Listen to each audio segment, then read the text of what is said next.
Roma no es una ciudad, es un animal. Respira humo de lámparas de aceite, sudor de mulas, vapor de termas. Cruje bajo sandalias claveteadas y ruedas de carros que, por ley, casi solo pueden circular de noche. Huele a pan recién salido de los hornos del Trastevere y a pescado salado en los puestos del Foro Boario. Y, por encima de todo, suena martillos en los talleres, pregones, discusiones de abogados, el rumor de miles de voces que se mezclan como agua en una fuente. En ese mundo de piedra y madera, de mármol y yeso, de templos que prometen eternidad y de insulae que arden con facilidad, nace un niño que no debería haber sido emperador. Nace con un nombre que todavía no pesa. Lucio Domicio Aenobarbo. 15 de diciembre del año 37. El lugar importa. Antium, en la costa, donde el aire trae sal, y el invierno es menos cruel que en el interior. Allí, en una familia de linaje antiguo y reputación áspera, el niño abre los ojos mientras Roma aprende a pronunciar otro nombre, Calígula. El nuevo príncipe, joven y teatral, acaba de suceder a Tiberio. El imperio parece estable desde fuera, pero por dentro la corte es una habitación cerrada donde el oxígeno se consume rápido. En esa habitación está la madre del niño, Agripina la menor. Agripina no es una matrona decorativa. Es sangre de Augusto por un lado y de Germánico por el otro. Es hermana del emperador reinante. Es, sobre todo, memoria viva de una dinastía que se devora a sí misma. Su padre, Germánico, fue el héroe que Roma amó y perdió demasiado pronto. Su madre, Agripina la mayor, conoció el exilio y la humillación. Ella misma, Agripina la menor, aprenderá pronto que en la familia imperial la ternura es un lujo y la supervivencia, un oficio. El padre de Lucio, Cneo Domicio Aenobarbo, no es un modelo de virtud republicana. Las fuentes antiguas lo pintan violento, insolente, capaz de crueldades pequeñas y grandes. Muere cuando el niño aún no ha cumplido 3 años, y entonces el mundo se estrecha. Una madre ambiciosa, un palacio donde las sonrisas son armas, y un imperio donde el poder se transmite como una enfermedad hereditaria. En el año 39, Agripina cae en desgracia. Calígula, que al principio fue recibido como un salvador, se vuelve imprevisible, paranoico, cruel. La corte se llena de acusaciones de conspiración como se llena una casa de humo. Al principio apenas se nota, luego ya no se puede respirar. Agripina es acusada de participar en un complot. La envían al exilio, a una isla. El niño queda atrás, separado de su madre, en manos de parientes y tutores. Roma, que adora los espectáculos, contempla también la caída de una princesa. La infancia de Lucio transcurre en esa mezcla de privilegio y amenaza. No es un niño de calle, es un niño de pasillos. Aprende a leer el rostro de los adultos, a detectar cuándo una frase es una trampa. Aprende que el silencio puede salvar. Aprende también que la fama de su familia lo precede. Aenobarbo, barba de bronce, un apellido que suena a dureza. Pero él no es duro por naturaleza. Lo que parece asomar, incluso en los relatos hostiles, es otra cosa, una sensibilidad hacia el aplauso, hacia la música, hacia el brillo del escenario. En Roma, eso es peligroso. Porque el poder romano, el poder serio, el poder que se respeta, se supone que es sobrio. Un aristócrata puede recitar versos en privado, tocar la lira entre amigos, pero no debe necesitar el aplauso del público como un actor. El aplauso es adictivo, y la adicción, en política, se paga. En el año 41, Calígula es asesinado. La Guardia Pretoriana, esa fuerza armada que custodia al emperador y que, en realidad, custodia su propia influencia, encuentra a Claudio escondido y lo proclama príncipe. Claudio, el tío tartamudo, el erudito ridiculizado, el hombre que había sobrevivido precisamente porque nadie lo consideraba peligroso. Roma vuelve a respirar, pero no por mucho. Cada nuevo emperador trae su propio reparto de favoritos, sus propios resentimientos, sus propias cuentas pendientes. Claudio llama de vuelta a Agripina del exilio. La política imperial tiene esa elasticidad. Hoy destierro, mañana regreso, pasado mañana boda. Agripina vuelve a Roma con la experiencia del destierro y el hambre de quien ha visto lo cerca que está el abismo. Se casa con un hombre rico, Cayo Salustio Crispo Pacieno, y con ese matrimonio recupera posición y recursos. Su hijo crece. Ya no es solo el niño de una exiliada, es el descendiente de Germánico, el sobrino de Claudio, una pieza que puede encajar en un tablero mayor. y el tablero se complica con una mujer, Mesalina, la esposa de Claudio. Mesalina, joven, poderosa, rodeada de rumores de libertinaje y de intrigas. En la corte, los rumores son una moneda, a veces valen más que el oro. Mesalina tiene un hijo, Británico, el heredero natural. Mientras Británico crece, Lucio Domicio es, en teoría, secundario. Pero en Roma, secundario es una palabra que dura poco. En el año 48, Mesalina cae. La acusan de una ceremonia de matrimonio con su amante, un desafío abierto al emperador.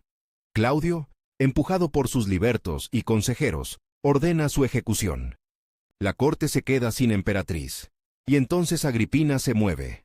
El año 49 es un giro silencioso y decisivo. Agripina se casa con Claudio. Es un matrimonio que escandaliza por el parentesco, tío y sobrina, y que se justifica con una ley hecha a medida.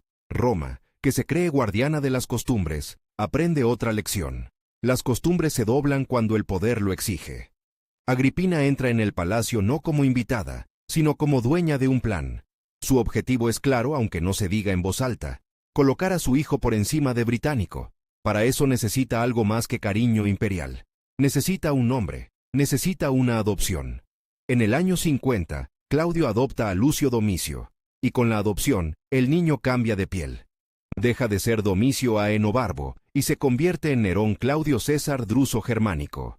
Nerón. Un nombre sabino antiguo, que en su familia materna ya existía, pero que ahora se coloca en el centro del mundo. La adopción no es un gesto sentimental, es un acto jurídico y político que reordena la sucesión. Nerón pasa a ser, de hecho, el hijo mayor del emperador.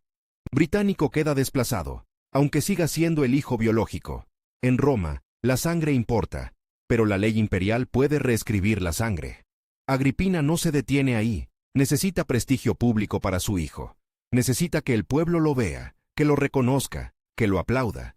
Nerón recibe el título de Príncipe de la Juventud, aparece en ceremonias, se le promete el consulado futuro.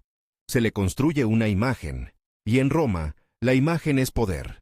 También necesita educación, no cualquier educación, una que lo haga presentable ante el Senado, que lo vista con la toga de la moderación. Y ahí entra Séneca, Lucio Aneo. Séneca, filósofo estoico, escritor brillante, hombre de palabras afiladas, había conocido el exilio bajo Claudio. Agripina lo trae de vuelta y lo coloca como tutor de su hijo. Es una jugada maestra.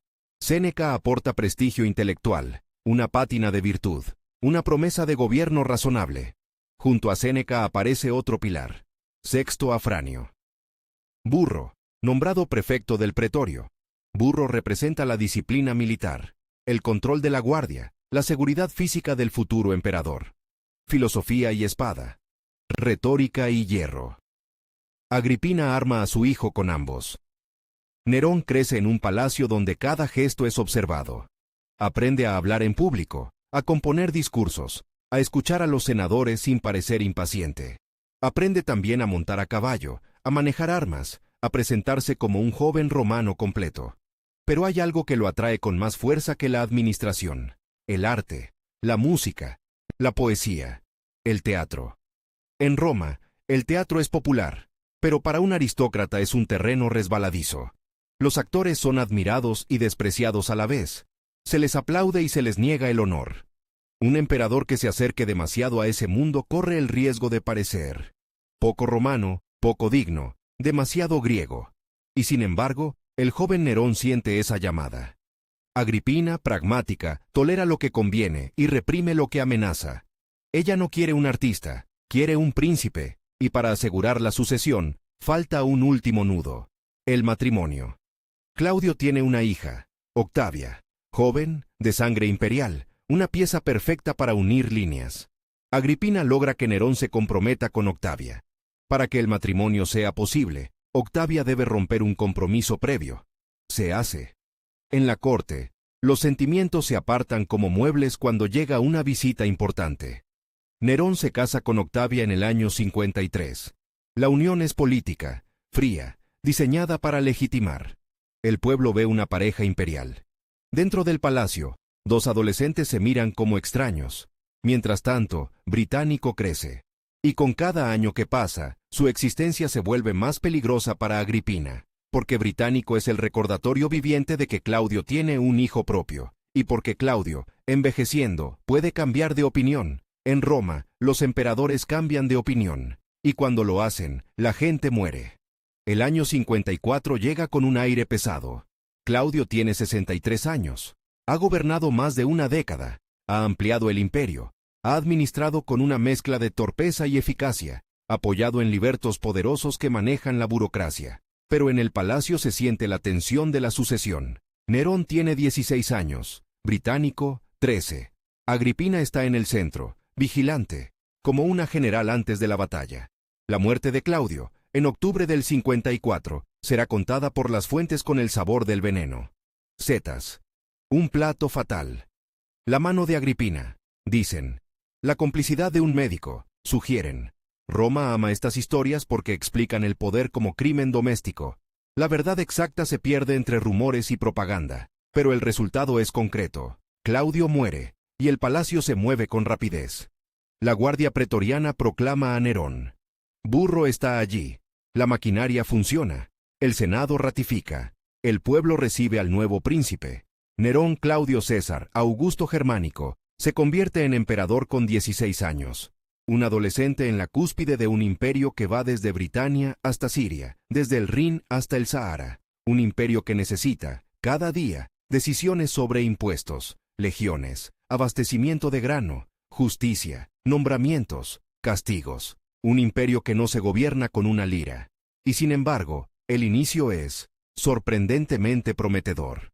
Los primeros años del reinado de Nerón serán recordados, incluso por algunos críticos, como un buen comienzo. No porque el joven emperador sea un genio administrativo, sino porque el poder real se reparte. Séneca y Burro actúan como tutores de facto. Agripina, al principio, intenta gobernar a través de su hijo, pero pronto descubre que el trono no admite dos voluntades. Nerón, joven pero no tonto, entiende que para ser emperador debe ser algo más que el hijo de su madre.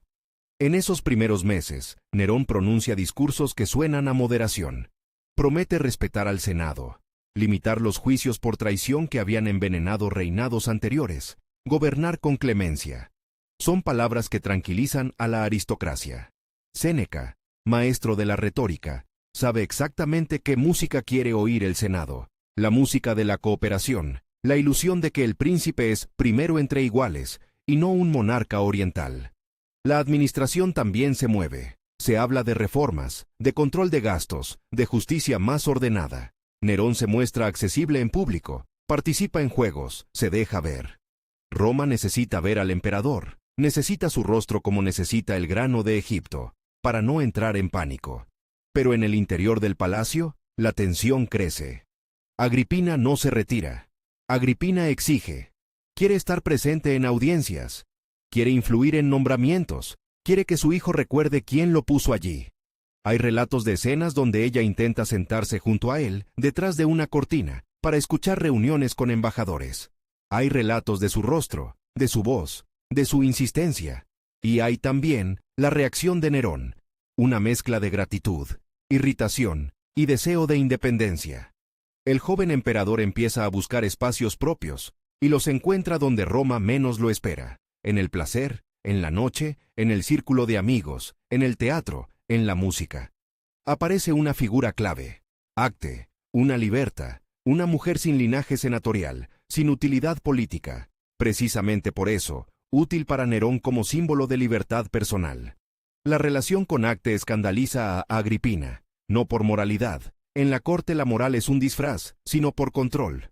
Una liberta no pertenece al juego de alianzas aristocráticas. Una liberta no se negocia. Una liberta es un capricho. Y el capricho es el primer paso hacia la autonomía.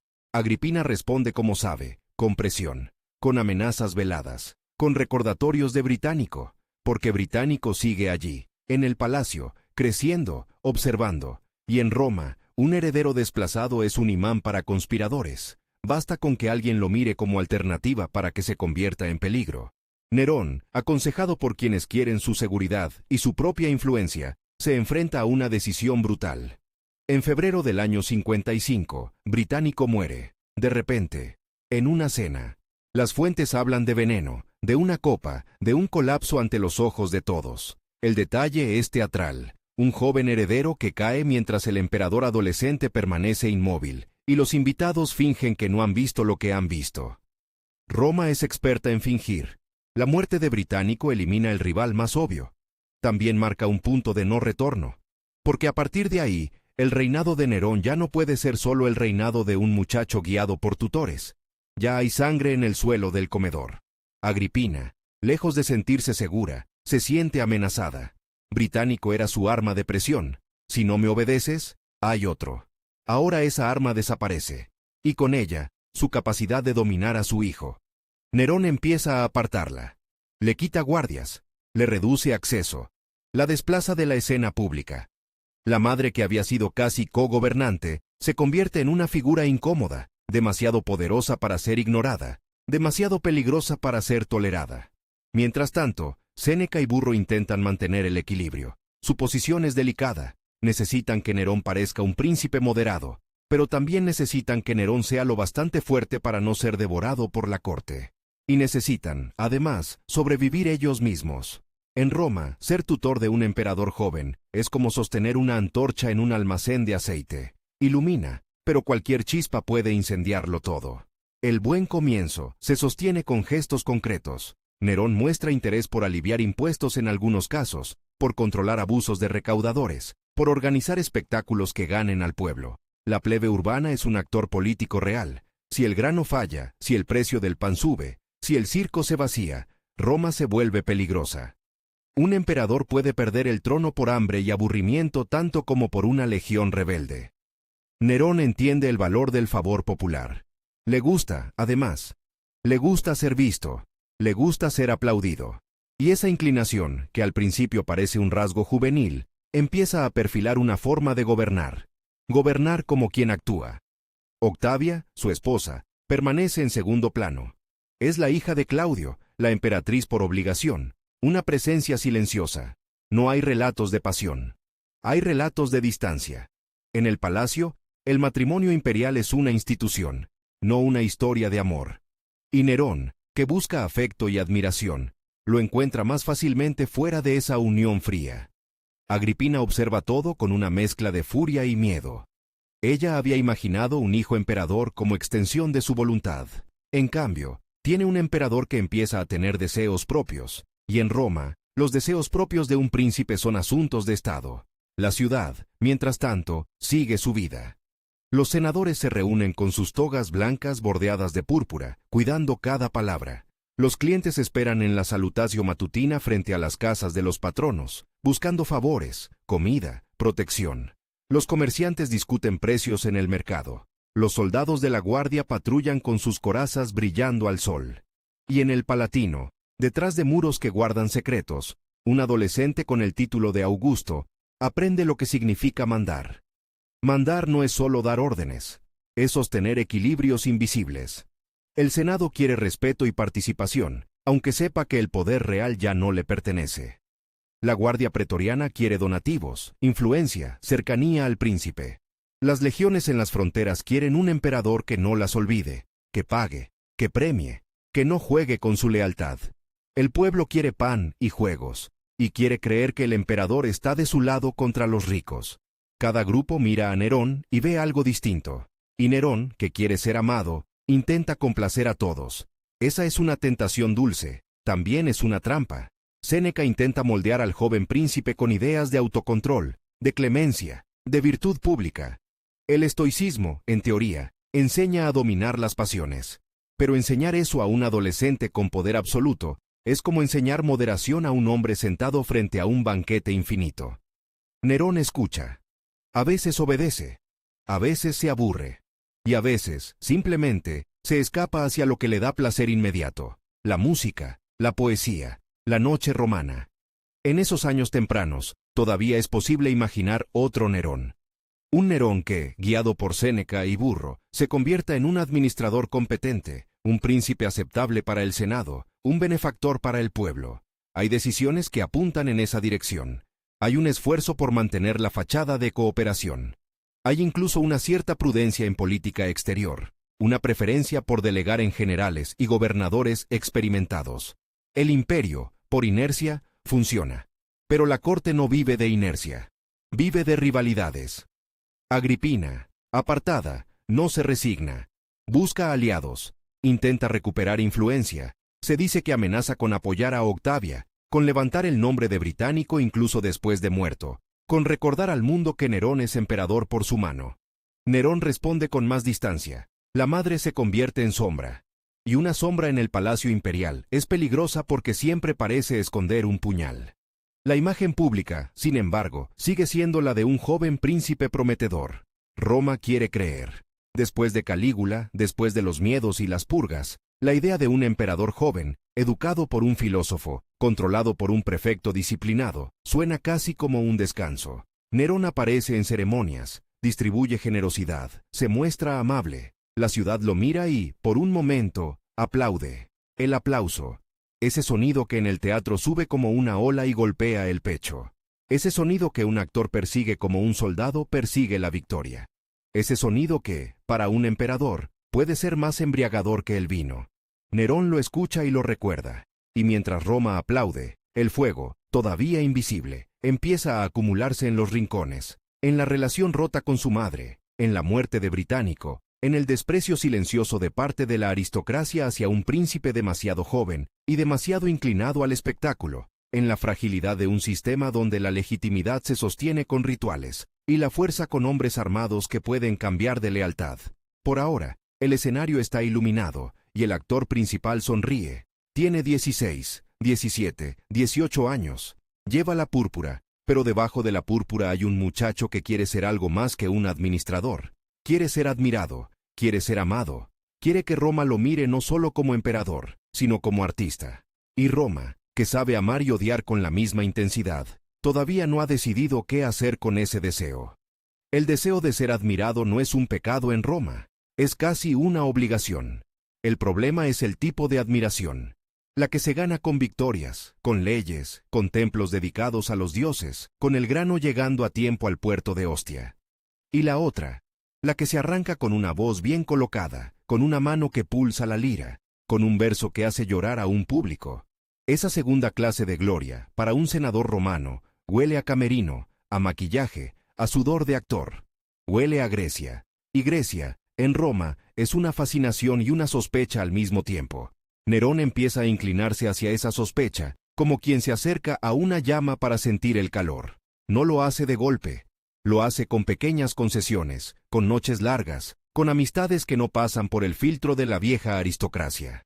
En el Palatino, donde los pasillos están llenos de estatuas de antepasados y de esclavos que caminan sin hacer ruido, el joven príncipe descubre que el poder absoluto no trae necesariamente libertad. Trae vigilancia, trae expectativas, trae una madre que no sabe retirarse. Agripina la Menor no es una figura decorativa que se apaga cuando su hijo se sienta en el trono. Ella ha vivido demasiado cerca del exilio y de la muerte como para aceptar un papel secundario. Su autoridad no es solo la de una madre, es la de la mujer que construyó una sucesión, que dobló leyes, que movió piezas, que hizo que Claudio adoptara a un hijo ajeno y lo colocara por encima del suyo. En su mente, el imperio es una obra que ella ha producido. Nerón es el actor principal, sí, pero ella cree ser la directora. Y Nerón, que al principio tolera esa presencia como se tolera una sombra inevitable, empieza a sentirla como una jaula. La jaula tiene forma de consejos no pedidos, de reproches, de listas de nombres. ¿Quién debe ser promovido? ¿Quién debe ser castigado? ¿Quién merece una audiencia? Tiene forma de recordatorios. Sin mí no estarías aquí. Y en Roma, recordarle a un emperador que le debes el trono es una manera elegante de decirle que no es dueño de sí mismo. La ruptura no ocurre en un solo día. Se acumula, se espesa, se vuelve irrespirable. Agripina intenta mantener su lugar con gestos públicos. Hay monedas donde su perfil aparece junto al de Nerón, como si fueran dos soberanos. Hay ceremonias donde ella se coloca cerca, demasiado cerca, del centro. Hay relatos de su presencia en audiencias, de su deseo de escuchar conversaciones diplomáticas, de su insistencia en estar informada de todo. Para el Senado, eso es una anomalía peligrosa, una mujer en el corazón del poder, no como influencia invisible, sino como figura casi oficial. Para Nerón es una humillación. Séneca y Burro, que sostienen el buen comienzo como dos columnas, entienden que el edificio se agrieta, su equilibrio es frágil, Necesitan contener a Agripina sin provocar una guerra abierta. Necesitan dar a Nerón espacio para sentirse emperador, sin dejar que ese espacio se convierta en un abismo. Y, sobre todo, necesitan que el joven príncipe no se convierta en un enemigo de la clase senatorial demasiado pronto. Porque la memoria de Roma es larga, y la aristocracia sabe esperar. Sabe sonreír mientras afila. En ese clima aparece un hombre que, al principio, parece solo un asunto de alcoba. Popea Sabina. Popea no es una simple amante de novela. Es una mujer de alta sociedad, con conexiones, con ambición, con una belleza que las fuentes describen como casi un arma política. Está casada, primero con Rufio Crispino, luego con Otón, y se mueve en ese mundo donde los matrimonios son alianzas y los divorcios, maniobras. Popea entiende algo que Agripina también entiende. El acceso al emperador es poder. Pero Popea lo entiende con otra música. No con la música de la madre que ordena, sino con la música de la seducción, de la intimidad, de la promesa de una vida donde Nerón no sea un niño regañado, sino un hombre celebrado. Octavia, la esposa legítima, queda aún más congelada en su papel de estatua. Hija de Claudio, símbolo de continuidad, pero sin voz. En el palacio, su silencio pesa. No porque sea dramático, sino porque es útil. Mientras Octavia existe, Nerón está atado a la dinastía de Claudio. Mientras Octavia existe, Agripina puede presentarse como guardiana de esa continuidad. Y mientras Octavia existe, Popea es una amenaza sin corona. Nerón empieza a elegir. Y elegir, para un emperador, significa destruir alternativas. La primera gran destrucción ya ocurrió con Británico, pero la muerte de Británico no resolvió el problema de Agripina. Lo transformó. Ahora la madre ya no tiene un heredero alternativo que agitar como bandera, pero sí tiene algo peor: resentimiento, experiencia, redes. Y, según las fuentes, empieza a moverse con desesperación. Se habla de intentos de acercarse a Octavia, de insinuaciones de que Nerón no es digno, de conversaciones con hombres que podrían convertirse en focos de oposición. En Roma, basta con que se diga que alguien habla demasiado para que su vida se acorte. Nerón, que quiere ser amado, descubre una verdad desagradable. El amor político es condicional. Hoy te aclaman, mañana te abandonan. Y si alguien puede organizar ese abandono desde dentro del palacio, esa persona es tu madre. La decisión de eliminar a la Agripina no nace de un arrebato teatral. Nace de una lógica de supervivencia imperial. Una lógica fría. Y, sin embargo, el modo en que se ejecuta, si creemos a Tácito y a Suetonio, tiene algo de pesadilla barroca, como si el propio Nerón no pudiera evitar convertir el crimen en espectáculo. Primero, el distanciamiento. Agripina es apartada del Palatino, enviada hacia residencias menos centrales, se le retiran guardias, se le reduce el acceso, se le corta el oxígeno político, pero ella sigue siendo Agripina, no desaparece, sigue siendo hija de Germánico, hermana de Calígula, esposa de Claudio, madre del emperador. Su nombre es una bandera que otros pueden levantar. Luego, el plan. Un plan que parece diseñado por alguien que piensa en términos de escena. Un barco preparado para hundirse. Una estructura que se desarma en el mar. Una muerte que pueda parecer accidente. La costa de Campania, con sus villas, sus banquetes, su mar que puede ser suave o traicionero, se convierte en escenario. Agripina es invitada. Hay reconciliación aparente. Hay sonrisas. Hay palabras dulces. Y luego, la noche, el agua, el crujido de la madera. El plan falla. Agripina sobrevive. Nada. Llega a tierra. Y en ese momento, el crimen deja de ser una intriga elegante y se convierte en algo más simple y más romano. Soldados enviados a una casa. Una puerta que se abre. Una mujer que entiende. Las fuentes ponen en su boca una frase que ha quedado como cuchillo. Golpea aquí, señalando el vientre que dio a luz al emperador. Puede ser literatura. Puede ser verdad. En Roma, la literatura y la política se mezclan como vino con agua. Lo que importa es el hecho. En el año 59, Agripina muere por orden de su hijo. Y con esa muerte, Nerón cruza un umbral que ya no tiene retorno. Matar a un rival político es una cosa. Matar a tu madre, la mujer que te hizo emperador, es otra. Roma puede tolerar muchas crueldades, pero el matricidio tiene un olor especial. Un olor a maldición antigua, a tragedia griega, a casa maldita. Y Nerón, el emperador que ama lo griego, se convierte de pronto en protagonista de una tragedia que nadie quiere aplaudir en el Senado. La reacción oficial intenta ser racional. Se construye una narrativa. Agripina conspiraba. Agripina era peligrosa. Agripina merecía su destino. Se envían cartas al Senado. Se buscan justificaciones. Séneca, el filósofo, el hombre de palabras, participa en esa operación de lenguaje. Convertir un crimen familiar en acto de Estado. Es un momento revelador para entender a Séneca. No es solo un moralista, es un político atrapado. Su pluma, que escribe sobre virtud, también escribe para salvar el régimen, y para salvarse. Pero el aire cambia. En los pasillos del poder, la gente empieza a hablar más bajo. En Roma, cuando el emperador mata a su madre, todos entienden que nadie está a salvo por parentesco, por rango, por historia. La sangre ya no protege, la sangre acusa. Nerón, paradójicamente, se siente más libre. La sombra de Agripina se ha ido, y esa libertad se llena rápido. Se llena de epopea, de amigos, de noches, de carreras de carros, de música. Se llena de una idea peligrosa, que el emperador no solo gobierna, sino que debe ser el centro emocional de la ciudad.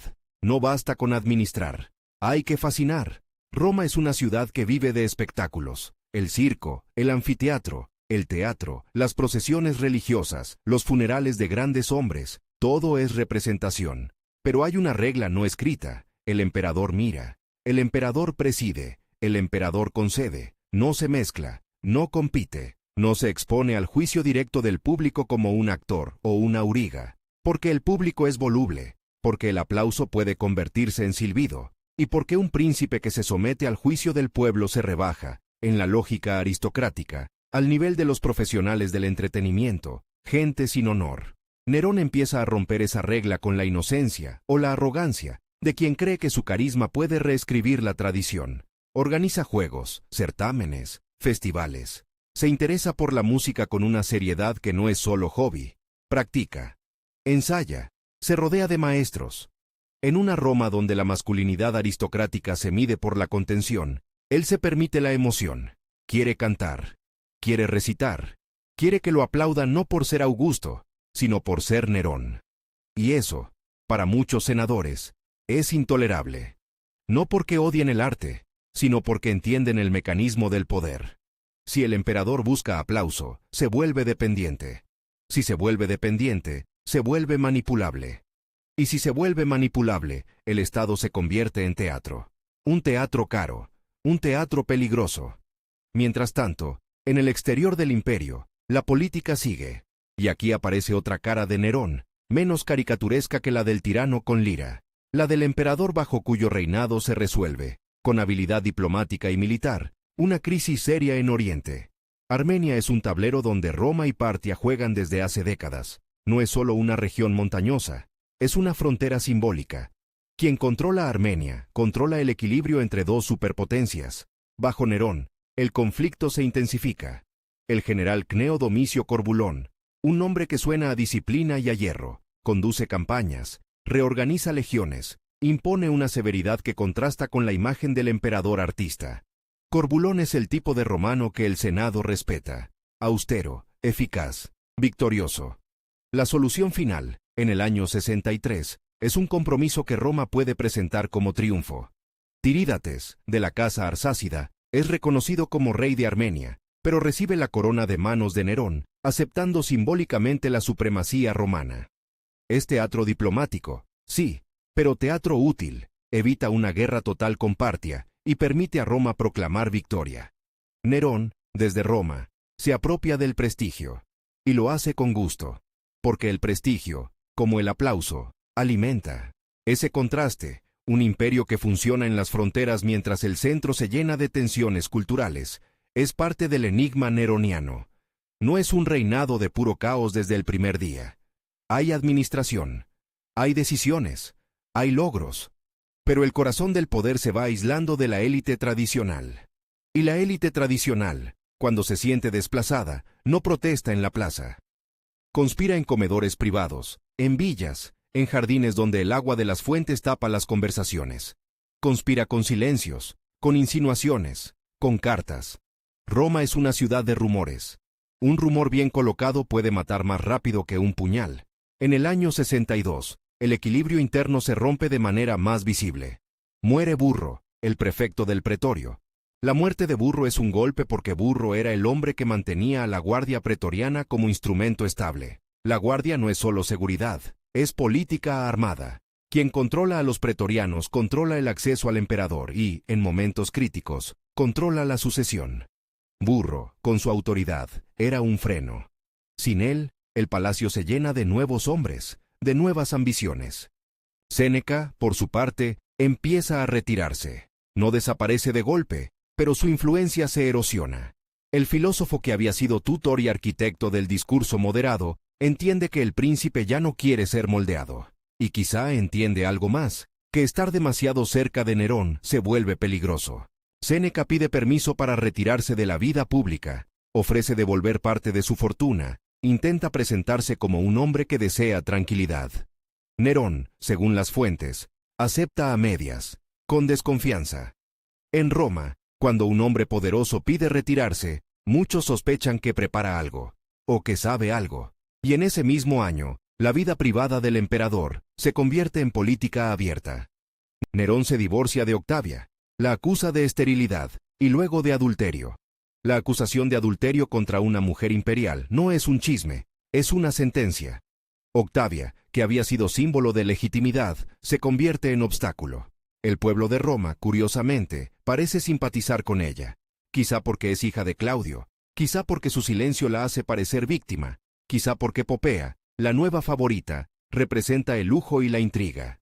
Hay disturbios, hay protestas, hay estatuas de Popea derribadas, según algunos relatos. Roma, que suele ser cínica, a veces se enamora de una figura trágica, pero el poder no se detiene por simpatías. Octavia es exiliada, y poco después, muere. Las fuentes hablan de ejecución, de venas cortadas, de un baño caliente para acelerar la muerte, de una cabeza enviada a Popea como prueba. Puede haber exageración literaria, pero el hecho central permanece. Octavia desaparece, y con su desaparición, Nerón corta otro lazo con la dinastía de Claudio. Se libera de una esposa que era un recordatorio constante de la legitimidad tradicional. Y se ata a Popea. Popea se convierte en Augusta, emperatriz. No solo amante, y eso cambia el clima de la corte. Porque Popea no es una figura pasiva. Tiene intereses, tiene enemigos, tiene una visión de su lugar. Y, según las fuentes, alimenta en Nerón la idea de que la aristocracia lo desprecia, de que el Senado lo tolera pero no lo ama, de que solo el pueblo y el arte le darán la adoración que merece. En el año 63 nace una hija, Claudia Augusta. Es un momento que podría haber estabilizado la dinastía. Un heredero, aunque sea niña, es símbolo de continuidad. Roma celebra, se hacen honores, se acuñan monedas. Pero la niña muere a los pocos meses. Y esa muerte, en un mundo donde la mortalidad infantil es común, en el palacio se siente como presagio. Nerón, que busca amor, pierde el amor más simple y menos político, el de un hijo. La corte se vuelve más cerrada, más nerviosa. Los amigos del emperador ganan peso. Los aduladores prosperan. Los hombres que dicen sí, sobreviven mejor que los que dicen cuidado. Y el Senado, cada vez más, se siente como público obligado a aplaudir una obra que no eligió. Nerón, mientras tanto, sigue construyendo su identidad de artista, no solo como capricho, sino como proyecto. En Roma, el emperador puede ser benefactor, financiar juegos, distribuir dinero, aliviar impuestos. Nerón hace eso, pero también quiere ser intérprete. Y ahí está la fractura cultural, porque el benefactor da desde arriba, el intérprete se expone, el benefactor recibe gratitud, el intérprete recibe juicio. Se organizan certámenes donde Nerón canta y recita. Al principio, en espacios controlados, con público seleccionado, con aplausos asegurados, se forman claqueurs, grupos entrenados para aplaudir con ritmo, para gritar frases de admiración, para sostener la ilusión de unanimidad. Roma conoce estas técnicas, el teatro las usa, pero cuando el emperador las usa, el Estado empieza a parecer una compañía teatral con ejército, y aún así, el pueblo puede disfrutarlo. La plebe urbana no comparte el desprecio senatorial por el espectáculo. Para muchos, ver al emperador cantar es una novedad fascinante, una señal de cercanía. Nerón se presenta como alguien que no solo manda, sino que participa en la cultura popular. Eso le da una base emocional en la ciudad, y esa base emocional, en un sistema donde el Senado no tiene ya el poder de derribar emperadores por voto, importa mucho. Pero la política romana no se sostiene solo con emoción. Se sostiene con dinero y con disciplina. Los juegos cuestan, las construcciones cuestan, los donativos a la guardia cuestan, mantener contentas a las legiones cuesta. Y cuando el emperador se inclina hacia el gasto espectacular, la maquinaria fiscal se tensa. Aún no estalla, pero cruje. También se sostiene con prestigio militar. Y aquí hay otra tensión. Nerón no es un emperador de campaña. No es un Trajano. No es un Augusto joven en el campo de batalla. No es un Claudio que al menos puede exhibir Britania como conquista. Nerón delega. Y delegar es sensato, pero también es peligroso. Los generales victoriosos se vuelven populares. Y un general popular, en Roma, es una sombra larga. Corbulón, con su prestigio oriental, es una de esas sombras. Otros gobernadores, en provincias ricas y con legiones, también lo son. Nerón, que quiere ser el centro, empieza a desconfiar de los centros alternativos. Y la desconfianza, en el poder absoluto, se traduce en vigilancia, en purgas, en órdenes que parecen preventivas. La ciudad, por fuera, sigue siendo Roma, el foro con sus basílicas donde se litiga, el Capitolio con sus templos, el Circo Máximo con su mar de gente, las insulae altas y frágiles donde vive la mayoría, las villas de los ricos en las colinas, el Tíber arrastrando barcazas con grano y mármol. Pero por dentro, el clima moral cambia. Se siente en los banquetes, donde una broma puede ser interpretada como crítica. Se siente en las cartas, donde una frase puede ser leída como insinuación. Se siente en la manera en que los hombres miran al suelo cuando pasa un favorito del emperador. Nerón, en esos años, no es todavía el personaje de la leyenda del incendio, pero ya está construyendo el escenario donde esa leyenda será posible.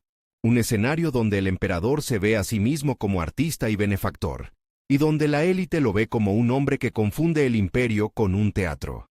Un escenario donde la violencia familiar, Británico, Agripina, Octavia, ha roto tabúes. Un escenario donde los viejos tutores se apagan, Burro muerto, Séneca retirándose.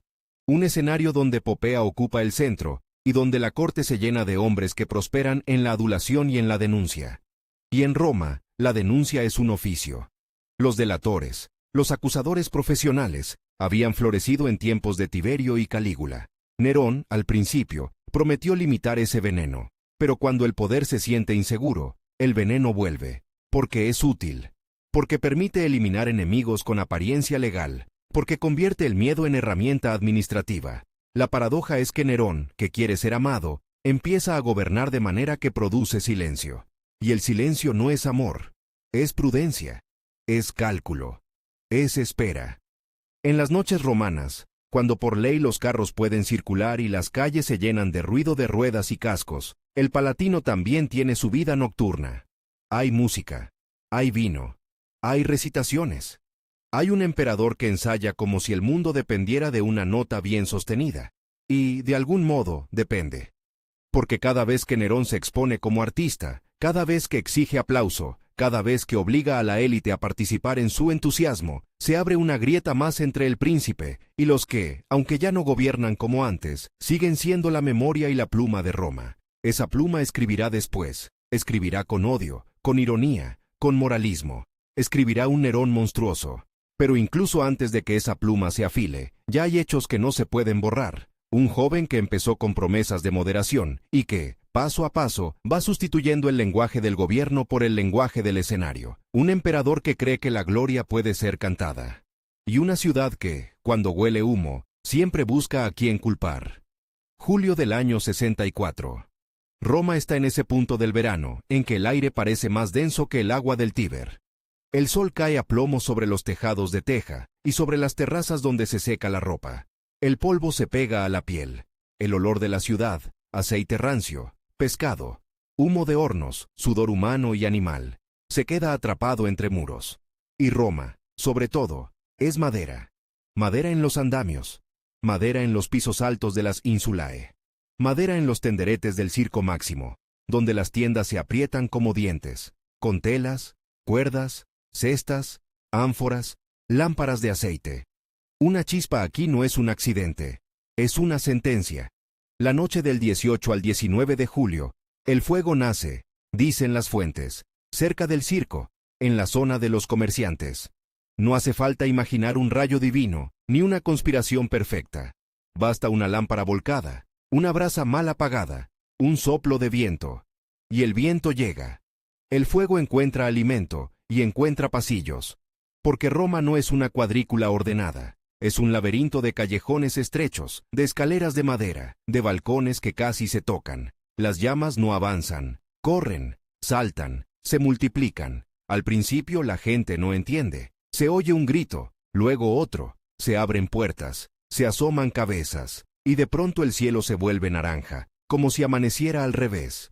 El humo entra en las casas antes que el fuego, quema los ojos, raspa la garganta, hace toser a los niños. Los que pueden, bajan corriendo con lo que tienen a mano, una manta, una jarra, una bolsa con monedas, una estatuita de los lares domésticos. Los que no pueden, se quedan atrapados arriba, en los pisos altos, donde el calor sube como una ola. Roma tiene vigiles, una especie de bomberos y policía nocturna. Tienen cubos, ganchos, mantas mojadas, bombas manuales. Pero contra un incendio así, en una ciudad así, son como hombres con cucharas frente a un río desbordado. Se intenta abrir cortafuegos derribando casas, pero derribar una casa en Roma no es sencillo. Hay propietarios, hay muros compartidos, hay gente que se niega a perder lo suyo, y en medio del caos aparecen rumores que son casi inevitables, que algunos impiden apagar, que otros prenden más fuegos, que hay hombres con antorchas diciendo que tienen órdenes.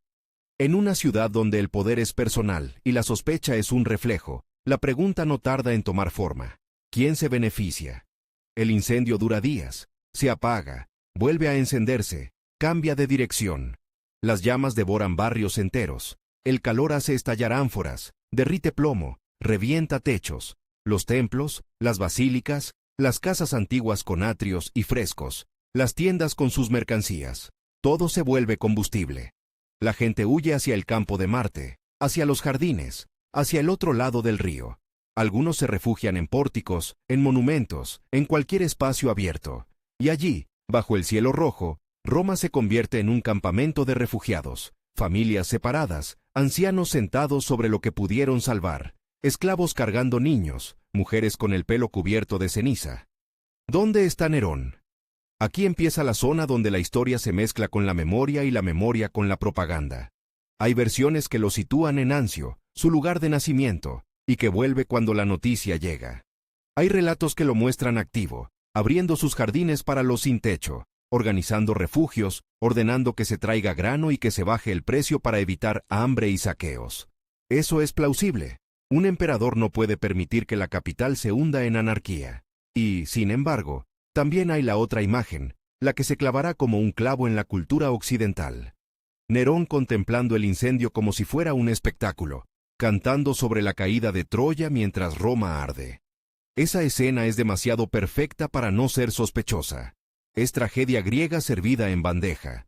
Es el emperador artista convertido en monstruo estético. Y precisamente por eso funciona.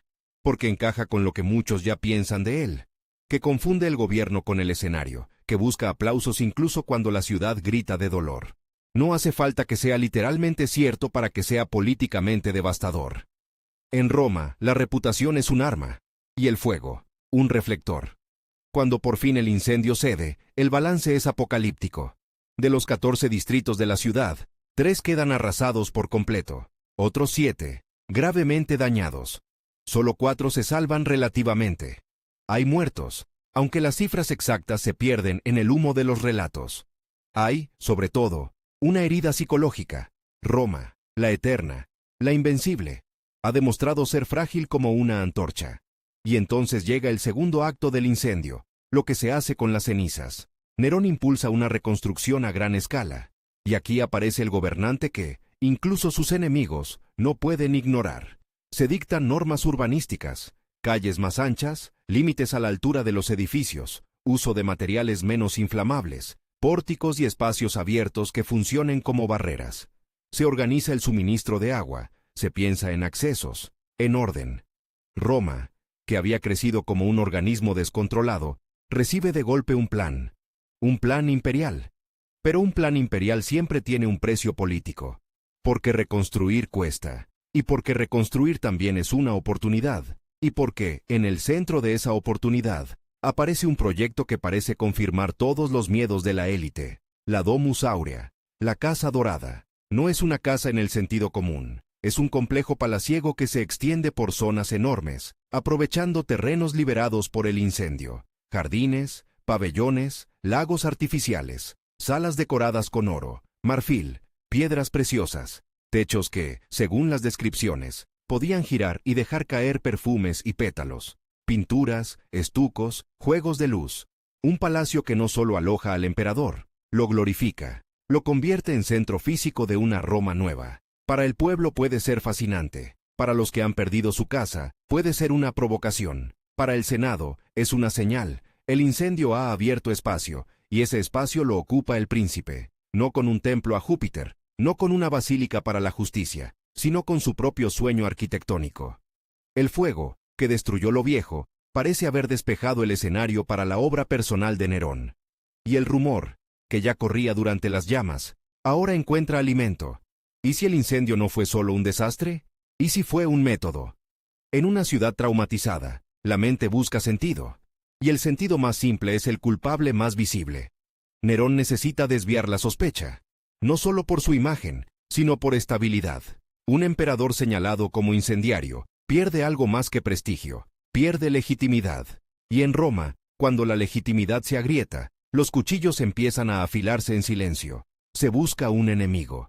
Y se encuentra uno que es, a la vez, pequeño y perfecto. Una secta minoritaria, mal comprendida, ya impopular por su diferencia. Los cristianos. En el año 64, el cristianismo en Roma no es todavía la religión imperial, ni una institución poderosa. Es una red de comunidades, muchas veces reunidas en casas, con una identidad que desconcierta a los romanos. No sacrifican a los dioses tradicionales. No participan en el culto público como se espera. Hablan de un reino que no es de este mundo. Se llaman hermanos y hermanas. Se reúnen en secreto. Celebran comidas rituales. En una ciudad de rumores, eso se deforma rápido. Se les acusa de prácticas extrañas, de odio al género humano, de superstición peligrosa. No hace falta que la mayoría crea cada detalle. Basta con que suenen plausibles para quien ya los mira con recelo. Las fuentes antiguas, especialmente Tácito, describen que Nerón atribuye el incendio a los cristianos y ordena castigos ejemplares. Y aquí el fuego vuelve, pero ya no como accidente urbano, sino como instrumento de terror. Se habla de ejecuciones públicas, de cuerpos cubiertos con pieles de animales para ser despedazados por perros, de crucifixiones, de personas quemadas como antorchas humanas para iluminar jardines nocturnos. La imagen es brutal, casi insoportable, y precisamente por eso queda grabada. Roma, que ama el espectáculo, descubre un espectáculo que incluso algunos romanos encuentran excesivo. ¿Fue una persecución general en todo el imperio? No. Lo que se documenta con claridad es un episodio en Roma, ligado al incendio, un castigo localizado que sirve como chivo expiatorio y como mensaje. El Estado puede señalar a un grupo y convertirlo en culpable oficial. Para los cristianos, ese episodio se vuelve memoria fundacional de martirio. Para Nerón, se vuelve una mancha eterna. Para la política romana, es una jugada de corto plazo. Calma la sospecha popular, pero alimenta otra cosa más peligrosa, más silenciosa. El desprecio de las élites por un príncipe que recurre a la crueldad teatral. Porque la crueldad, en Roma, no es rara. Lo raro es la sensación de capricho. Lo raro es el gusto por la escena. Y Nerón, con su obsesión por el aplauso, parece incapaz de castigar sin convertir el castigo en representación.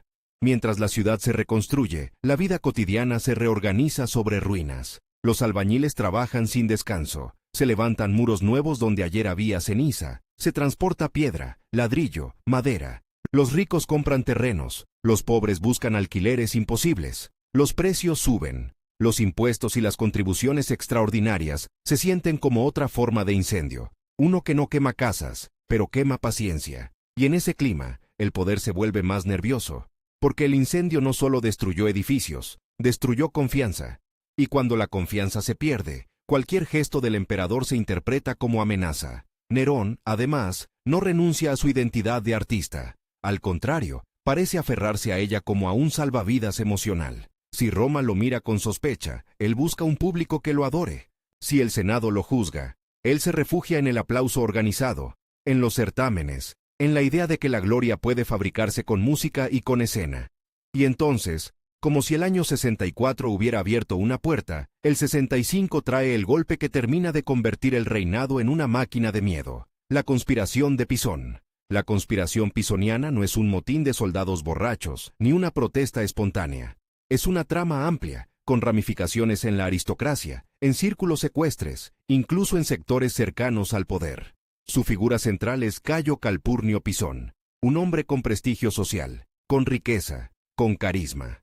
No necesariamente un genio político, pero sí un hombre que podía reunir descontentos. Y descontentos hay muchos, senadores humillados por tener que aplaudir al emperador cantante, hombres temerosos por la ola de delaciones, familias que recuerdan a Agripina, a Octavia, a Británico, y que ven un patrón. El incendio, la Domus Aurea, los castigos, todo suma. La conspiración se descubre. ¿Cómo exactamente? Depende de los relatos. Delaciones, confesiones bajo presión, cadenas de nombres que se arrastran como una red. En Roma, una conspiración rara vez cae por un solo error. Cae porque alguien habla. Y cuando alguien habla, el Estado escucha con hambre.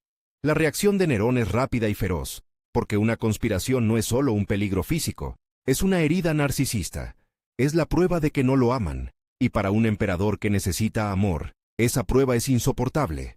Empiezan los arrestos, empiezan los interrogatorios, empiezan las listas. Y en Roma, cuando empiezan las listas, la ciudad entera contiene la respiración.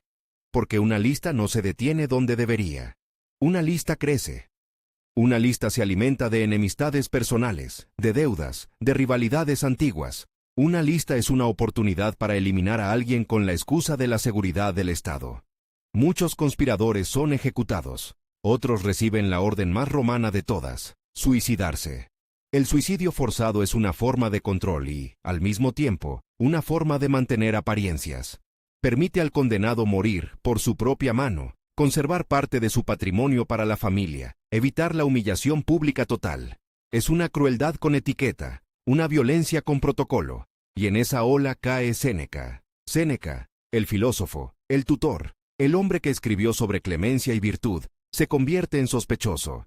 Quizá por vínculos reales, quizá por conveniencia política. Su figura es demasiado grande, su riqueza demasiado visible, su pasado demasiado cercano al buen comienzo, que ahora parece un reproche. Nerón ya no necesita al maestro, necesita un culpable simbólico, alguien cuya caída demuestre que nadie está por encima del príncipe. La muerte de Séneca, tal como la narran las fuentes, es casi una escena escrita para ser recordada. El anciano abriendo sus venas, la sangre que no fluye rápido por la edad, el veneno que no funciona como debería, el baño caliente para acelerar el final. Es Roma en su versión más teatral. Incluso la muerte se convierte en relato. Y el relato, una vez contado, se vuelve arma contra Nerón. Porque mata no solo a un hombre, sino a una idea. La idea de que el emperador podía ser guiado por la filosofía, por la moderación, por el consejo. Con Séneca fuera, el régimen pierde una capa de legitimidad intelectual. Y Nerón pierde algo más íntimo. Pierde el último vínculo con la imagen de príncipe educado para gobernar con medida. A partir de aquí, lo que queda es el círculo de favoritos, de cortesanos, de hombres que prosperan en la proximidad y en la denuncia. La conspiración de Pisón también deja otra consecuencia. La paranoia se institucionaliza. Se vigilan conversaciones, se interpretan silencios, se castigan chistes. La delación vuelve a ser moneda. Y cuando la delación se convierte en moneda, la sociedad se corrompe por dentro, la amistad se vuelve peligrosa, la familia se vuelve un riesgo, la palabra se vuelve trampa. Roma, mientras tanto, sigue reconstruyéndose, y esa reconstrucción es un espectáculo en sí mismo. Donde antes había callejones, ahora hay avenidas. Donde antes había casas apretadas, ahora hay pórticos. La ciudad renace, sí, pero renace con la marca del emperador. Cada ladrillo nuevo parece decir: esto es Nerón. Y eso, para quien lo odia, es insoportable, porque no se puede odiar un edificio sin odiar al que lo firma. La Domus Aurea crece como un símbolo ambiguo. Para algunos, es la prueba de que Roma puede ser más bella, más grandiosa, más helenística, más digna de un imperio universal. Para otros, es el insulto final. Mientras miles buscan techo, el príncipe se construye un palacio de oro. Y aunque Nerón haya abierto jardines para refugiados durante el incendio, aunque haya organizado ayuda, la memoria popular no funciona como un archivo equilibrado. Funciona como una herida. y la herida recuerda lo que duele. El fuego, además, no se va del todo. Queda en el olor de la madera quemada que tarda meses en desaparecer. Queda en las paredes ennegrecidas que se conservan como cicatrices. Queda en el miedo nocturno. Cualquier chispa en una lámpara hace que alguien se levante de golpe. Queda en la manera en que la gente mira al Palatino y se pregunta qué se decide allí, detrás de muros, mientras ellos duermen. Y el escenario tampoco se va. Nerón sigue actuando, sigue cantando, sigue recitando. La ciudad que ha visto arder sus barrios ahora ve al emperador buscando aplausos. Para algunos, eso es consuelo. El príncipe está presente, el príncipe entretiene, el príncipe da juegos. Para otros, es obsceno. El príncipe canta sobre tragedias mientras la tragedia aún huele a humo. En ese cruce de fuego y escenario, el reinado entra en una fase nueva. Ya no es solo el joven que rompió con su madre y con sus tutores. Ya no es solo el emperador que se enamoró de su propia voz. Ahora es el hombre marcado por un desastre urbano sin precedentes y por una represión que deja cadáveres ilustres. Un hombre que, para salvar su imagen, señala a una minoría y la quema. Un hombre que, para salvar su vida, desata una casa de conspiradores que termina devorando a su propio maestro. Y lo más inquietante es que, en el corto plazo, funciona. Roma se reconstruye. El orden se mantiene. El Senado aplaude cuando debe aplaudir. La Guardia Pretoriana sigue custodiando el palacio. Las provincias siguen enviando impuestos. El imperio, esa máquina enorme, no se detiene por el dolor de una ciudad, ni por la muerte de un filósofo. Pero algo se ha roto que no se repara con ladrillos. Se ha roto la sensación de límite. Si el emperador puede matar a su madre, eliminar a su esposa, castigar a una secta como Antorchas, obligar a Séneca a abrirse las venas, entonces la política deja de ser un juego de equilibrios y se convierte en una lotería de supervivencia. Y cuando la política se convierte en lotería, los hombres serios empiezan a buscar salidas serias. No en Roma, donde todo está vigilado, sino en las provincias, donde las legiones escuchan a sus comandantes, donde los gobernadores tienen margen, donde el rumor viaja más lento pero llega con más peso. Todavía no es el final. Todavía hay fiestas, hay monedas acuñadas con títulos, hay ceremonias, hay discursos. Pero el año 64 ha encendido una llama que no se apaga con agua, y el año 65 ha puesto esa llama dentro del palacio, en los nervios del poder. Roma puede reconstruirse sobre cenizas, lo ha hecho antes. Lo difícil es reconstruir la confianza cuando el propio emperador parece vivir como si cada día fuera una función, y cada crisis, una oportunidad para imponer su versión del aplauso. El fuego iluminó la ciudad. El escenario iluminó al emperador. Y bajo esa luz, demasiada gente empezó a ver, con una claridad incómoda, que el problema ya no era un rumor sobre quién prendió una chispa, sino la certeza de que, cuando el miedo gobierna, cualquier chispa puede convertirse en hoguera. En los años que siguen, Roma aprende a vivir con dos ruidos de fondo, el martillo del albañil y el susurro del delator. La ciudad se levanta, sí, pero se levanta como se levanta un cuerpo después de una fiebre, con cicatrices, con debilidad, con una memoria que se activa ante cualquier olor a humo. Las calles nuevas son más anchas, los pórticos prometen sombra y orden, los muros de ladrillo sustituyen a la madera traicionera, y, sin embargo, cada esquina parece preguntar quién manda de verdad, si la vieja Roma de los apellidos y las togas, o la Roma nueva de un príncipe que firma la piedra con su gusto. Porque Nerón no se ha vuelto más discreto, se ha vuelto más Nerón. La Domus Aurea, creciendo sobre terrenos que antes fueron barrios, no es solo arquitectura, es una declaración. Un lago artificial, donde antes había callejones. Salas donde el oro no es detalle, sino argumento. Pinturas que juegan con la perspectiva como si el palacio quisiera engañar al ojo y, de paso, al juicio. Y en torno, jardines. Jardines imperiales. En una ciudad donde el suelo es poder, el suelo ocupado por el palacio es una frase sin palabras. Aquí está el centro, aquí está el dueño. Para sostener esa frase hacen falta recursos, y los recursos, en un imperio, no caen del cielo, se extraen. Se aprietan impuestos, se piden contribuciones, se revisan herencias, se mira con interés la fortuna de los ricos, se multiplican las ocasiones en que el Estado recuerda que puede reclamar. En las provincias, los recaudadores no son poetas, son contables con escolta. En Roma, el rumor corre más rápido que los carros. Se llevan el oro para el palacio. Y el rumor, aunque exagerado, tiene una base simple. La reconstrucción cuesta, el lujo cuesta, y el príncipe no parece dispuesto a renunciar a nada. A la vez, el clima político se vuelve más estrecho. Después de la conspiración de Pisón, la confianza es un lujo que nadie se permite. En el Senado, las palabras se eligen como si fueran monedas falsas. Una frase mal acuñada puede costar la vida. En los banquetes, la risa se mide. En los pasillos, los saludos son más largos de lo necesario, para que todos vean que uno saluda. Y aún así, nadie está seguro.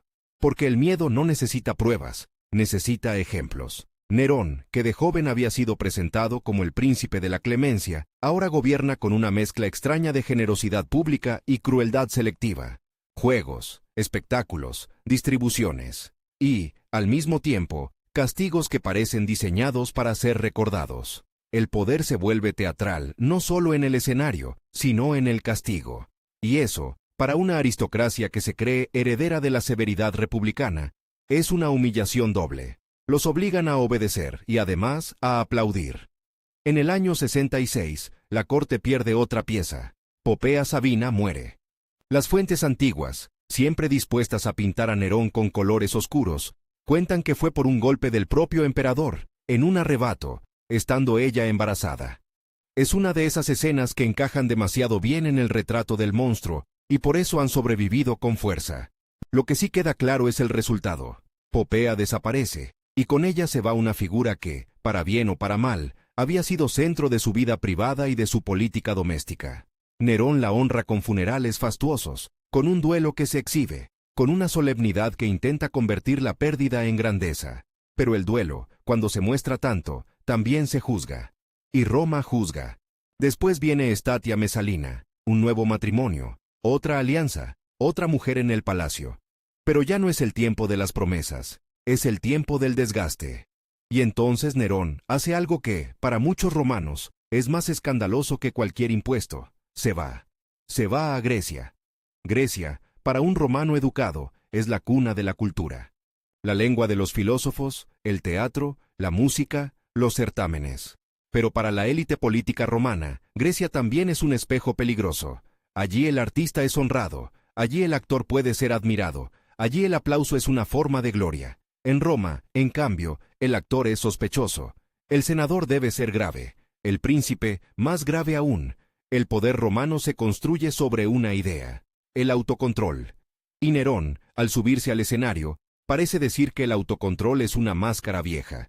El viaje a Grecia en 67 no es turismo, es una campaña de prestigio personal. Nerón participa en certámenes musicales y atléticos, en festivales que normalmente se celebran en años distintos, pero que se reorganizan para que el emperador pueda competir en todos. Se habla de coronas, de victorias, de honores. Se habla de ciudades que lo reciben como a un dios viviente. Se habla de un emperador que canta, que toca la cítara, que recita, que se presenta ante jurados que saben perfectamente quién está delante. Y en Roma, mientras tanto, la ausencia se siente como una grieta. El príncipe está lejos, y el imperio no es un instrumento que se deje en una mesa sin que alguien lo toque. Porque el poder real, ese que sostiene el trono, no está en los versos. Está en 4 pilares que se miran con recelo. El Senado, la Guardia Pretoriana, las legiones provinciales y la plebe urbana. Nerón puede comprar aplausos en un teatro, pero no puede comprar para siempre la lealtad de un ejército que se siente olvidado, ni la paciencia de una aristocracia que se siente humillada, ni la confianza de una ciudad que aún huele a ceniza. En las provincias, además, hay otra realidad. Los gobernadores y los generales son hombres con tropas, y las tropas, cuando pasan años en fronteras duras, no sueñan con canciones, sueñan con paga, con botín, con un comandante que los entienda. El emperador, si quiere ser amado, debe ser amado también por ellos. Y Nerón, con su distancia y su estilo, empieza a parecerles un extraño. El año 68 llega como llegan las tormentas en el Mediterráneo. Primero un cambio de luz, luego un viento que no se puede ignorar, y de pronto el mar entero se vuelve otra cosa. En la Galia, Cayo Julio Vindex, gobernador de la Galia Lugdunense, se levanta contra Nerón. Vindex no es un bárbaro con pieles, es un aristócrata provincial romanizado, un hombre que conoce el sistema desde dentro. Su rebelión no es solo militar, es moral, al menos en su discurso. Habla contra el tirano, contra el saqueo fiscal, contra la indignidad. Y lo más importante, busca un nombre alternativo. Porque en Roma no basta con odiar al príncipe, hay que proponer otro. Ese nombre es Servio Sulpicio Galba, gobernador de Hispania tarraconense. Galba es viejo, austero, de familia noble, con reputación de disciplina. No es un artista, no es un seductor. Es, precisamente, lo contrario de Nerón en el imaginario de la élite. Un hombre de orden. Cuando Galba acepta el papel, y lo hace con cautela, midiendo el viento, la rebelión deja de ser un gesto aislado, y se convierte en posibilidad política. Nerón, en Grecia, recibe noticias que no suenan como aplausos. Su reacción, según las fuentes, oscila entre la furia y la incredulidad. Porque el emperador que se cree amado no entiende que lo abandonen. Y el emperador que ha sobrevivido a conspiraciones en Roma, cree que puede sobrevivir a todo. Pero una conspiración en la capital se corta con arrestos, una rebelión provincial se corta con legiones. Y las legiones, para moverse, necesitan comandantes leales, logística, tiempo, ese recurso que ahora se evapora. Vindex, de hecho, es derrotado por fuerzas leales a Nerón, comandadas por Lucio Verginio Rufo, gobernador de Germania Superior. Vindex se suicida. Podría parecer que el incendio político se apaga. Pero no, porque el gesto ya está hecho. Se ha demostrado que se puede alzar la voz. Y, sobre todo, se ha demostrado que el nombre de Galba puede circular como alternativa. Y aquí aparece el detalle más romano de todos. El problema de Nerón no es solo el enemigo, es la lealtad. En Roma, la guardia pretoriana es el seguro de vida del emperador. No es un ejército de frontera, es una fuerza de palacio, acostumbrada a la proximidad del poder, a los regalos, a las promesas. Su prefecto en ese momento, Ninfidio Sabino, juega un juego peligroso. Empieza a mirar hacia Galba. No por amor a la virtud, sino por cálculo. Si el barco se hunde, el primero que salta puede negociar su lugar en el siguiente. La plebe urbana, esa masa que Nerón había alimentado con espectáculos y distribuciones, también cambia de humor. No porque de pronto se vuelva senatorial, sino porque el hambre y el miedo son más fuertes que la nostalgia del circo. Si el grano se encarece, si los impuestos se sienten, si el rumor de guerra civil se instala, el pueblo no canta, el pueblo espera. Y cuando el pueblo espera, el emperador se queda sin su coro. El Senado, por su parte, huele sangre. No sangre literal todavía, sino la posibilidad de recuperar dignidad. Durante años han soportado el teatro, las humillaciones, las órdenes de suicidio, la sensación de que su autoridad es decorado. Ahora ven una salida. Y en Roma, cuando una salida aparece, se llena de gente. Nerón vuelve a Italia. Ya no vuelve como el joven que entró en Roma con promesas de buen gobierno. Vuelve como un hombre perseguido por su propia reputación. Los mensajes llegan uno tras otro. Ciudades que se declaran por Galba, gobernadores que dudan, oficiales que se mueven con ambigüedad. Y en el centro, la pregunta práctica, ¿quién paga a quién? Porque la lealtad, en el último tramo, se decide con juramentos y con dinero.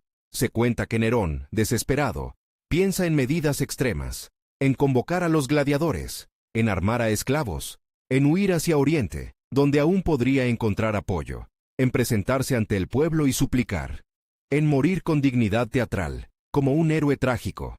Las fuentes lo muestran oscilando, como si su mente fuera un escenario donde se ensayan finales distintos, y quizá lo fue.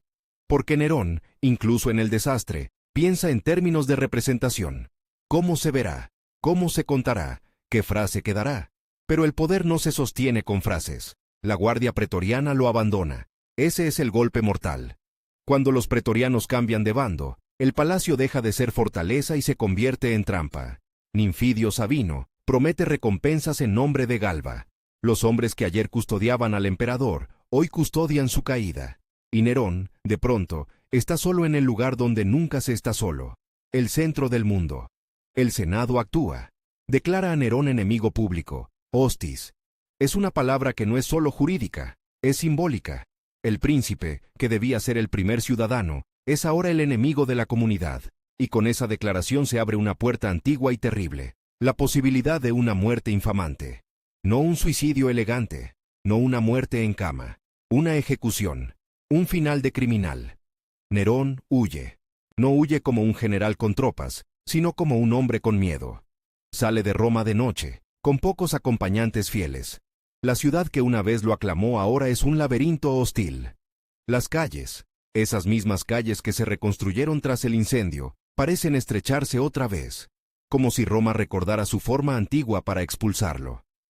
Se dirige a una villa en las afueras, propiedad de Suliberto Faón, en la zona de la Vía Salaria. El detalle es significativo. El emperador del mundo termina refugiándose en la casa de un antiguo esclavo liberado. El poder, al final, se reduce a quien te abre una puerta. Allí, en ese refugio improvisado, la atmósfera es de fin de obra. No hay corte, no hay senado, no hay guardia.